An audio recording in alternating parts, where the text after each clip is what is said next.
In today's video, I'm gonna tell you everything you need to know, the pros and cons of living in Loveland, Colorado.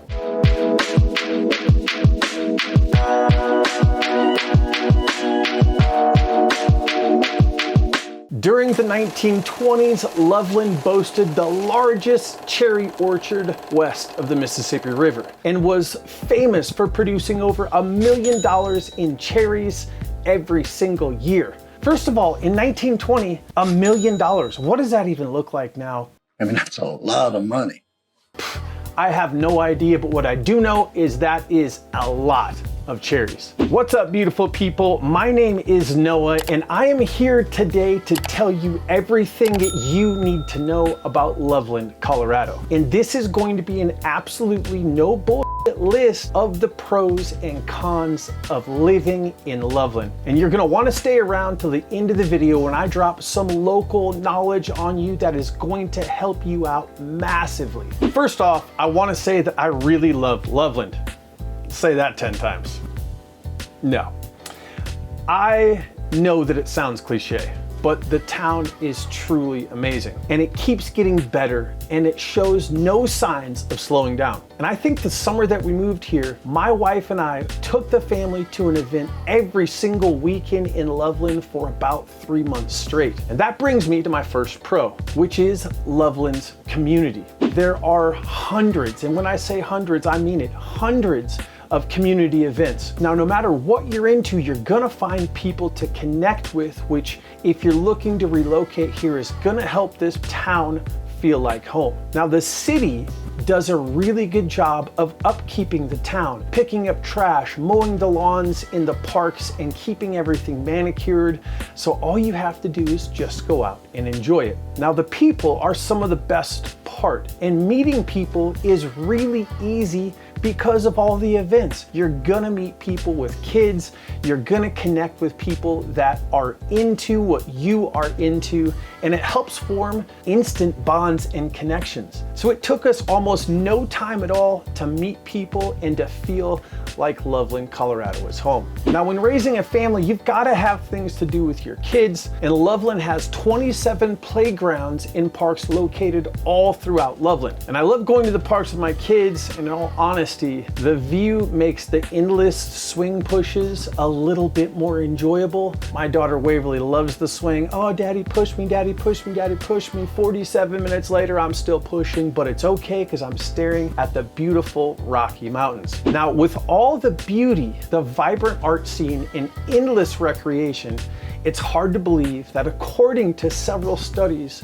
on the matter, the city of Loveland has one of the highest suicide rates in Colorado, and that is definitely a con. But local officials have been trying to determine how they can change the overall ambiance of the city to promote better health and happiness. And this shines through, as the community was my first pro. With that said, mental illness is a nationwide issue. While many people in Loveland struggle with mental illness, it's not something that is specific to this area. The truth is that you might not have an issue with your depression here. It's not like living in Seattle, which has a legitimate tie to the gloomy weather. And that brings me to my second pro, which is outdoor activities. No matter your experience or skill level, Loveland is going to have something to offer you. And if you feel like staying in town, you can choose from one of the 80 trails covering a combined distance of 605 miles. So get out there, get active, and enjoy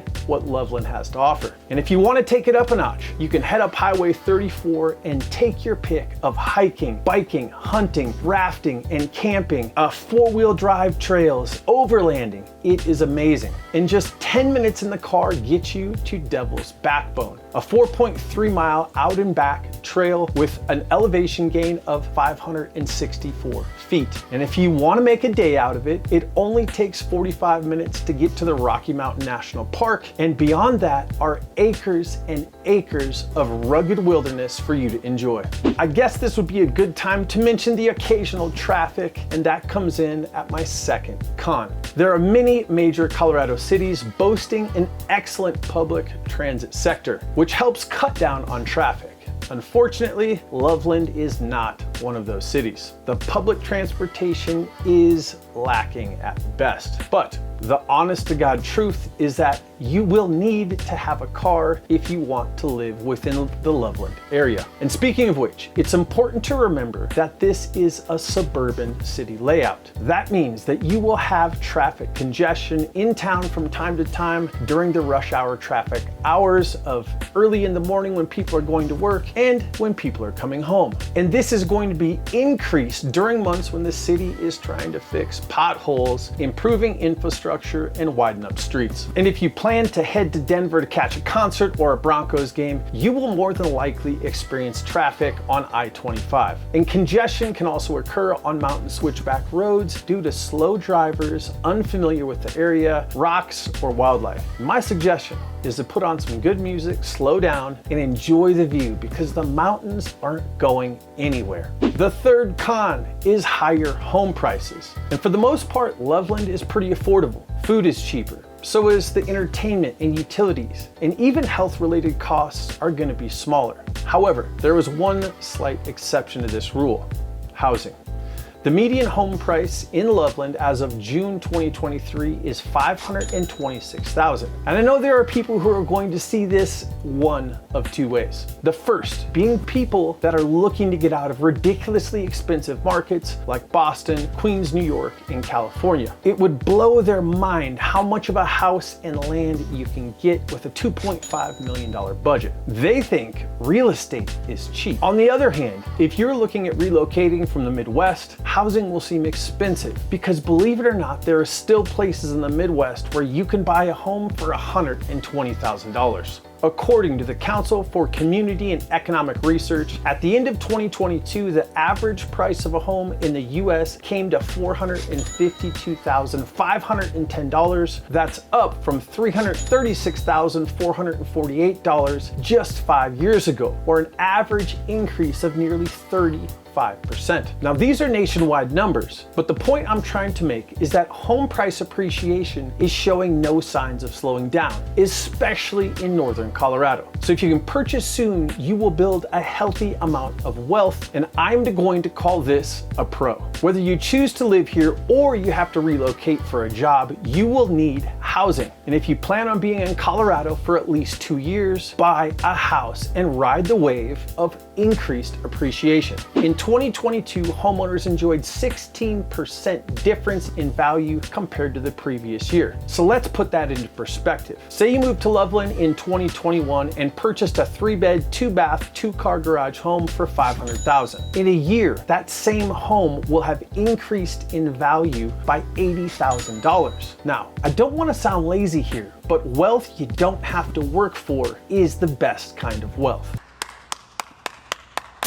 And all you have to do when you're a homeowner to gain this wealth is live in your home. Have barbecues, cut the grass, take a shower, sleep, play with the kids, and the whole entire time you will be building wealth through the higher equity position here in Loveland, Colorado. Now let me give you my super sneaky tip on getting to know an area.